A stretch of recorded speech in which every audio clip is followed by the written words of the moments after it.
maintenant on va parler de la rente passive, on va parler des dividendes. Comment on peut gagner de la rente passive, comment on peut gagner de l'argent avec les résultats nets, avec les bénéfices que les sociétés font. Okay? Donc, on va penser ici comme un manager d'une société. On a une société et on a un produit. On va faire la vente d'un produit. On va, par exemple, imaginer Louis Vuitton. Elle va vendre des sacs, des boissons, etc. Tout ça va faire une recette. Tout ça va faire un bénéfice. On appelle ça les gros montants des chiffres d'affaires. C'est en fait l'addition des... on va additionner toutes les ventes possibles que la société a fait pendant une année. Ensuite, on va déduire les charges. Bien sûr qu'on a des dépenses, des matières premières, des dépenses d'électricité, des dépenses avec les employés, il faut payer les impôts, les intérêts des dettes, etc., les crédits. À la fin, on a un résultat net. Donc, les résultats nets que vous voyez ici, c'est déjà vraiment la dernière ligne du compte des résultats. Donc, c'est vraiment l'argent qui reste dans la poche de la société. Okay? Donc, la société peut faire plusieurs choses avec l'argent qui reste à la fin de l'année dans la poche.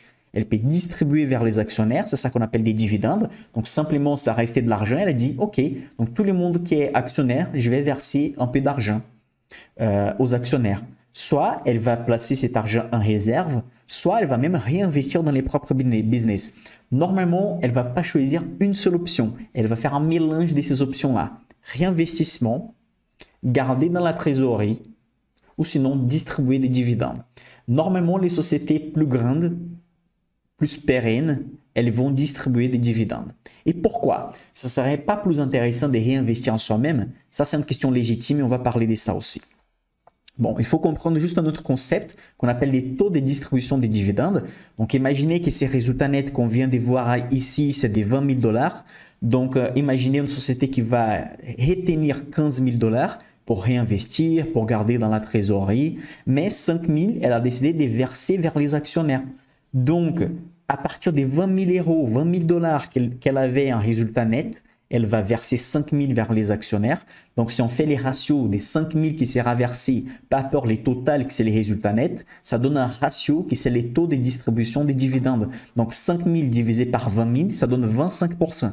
Ça veut dire qu'à partir du résultat net, 25% sera versé vers les actionnaires. On appelle ça en anglais des payout ratio, ou sinon en français, on appelle ça des taux de distribution des dividendes. Okay? Et bon, imaginez dans ces cas ici, avant d'avancer, que cette société elle va verser 5 000 $ et cette société, elle a 5 000 actions dans la bourse. Donc, vous comprenez bien que chaque actionnaire, chacun qui possède une action, va recevoir 1 $ par action.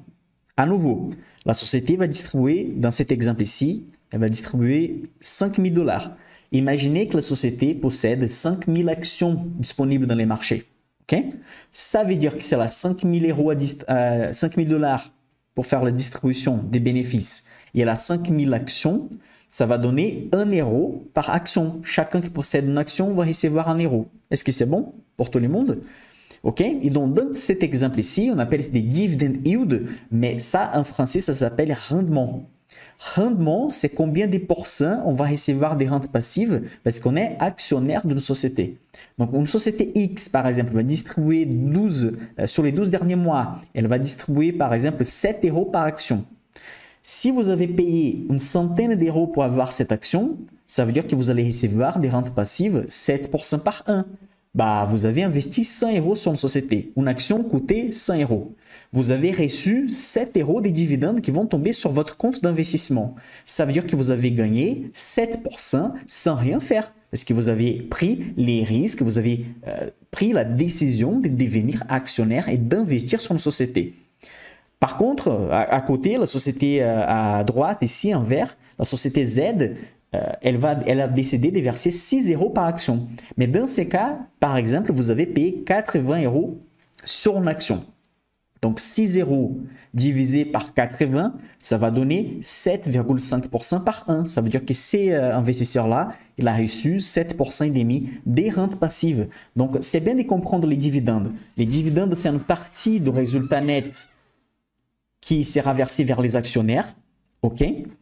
Et cette partie-là, elle sera divisée par la quantité d'actions disponibles dans les marchés. Si vous avez une action, vous allez recevoir une quantité X d'euros par action. Si vous avez 10 actions, vous allez recevoir 10 fois plus de dividendes que quelqu'un qui possède une seule action. OK? Donc, on a tout révisé ici par rapport les PEA et par rapport les dividendes.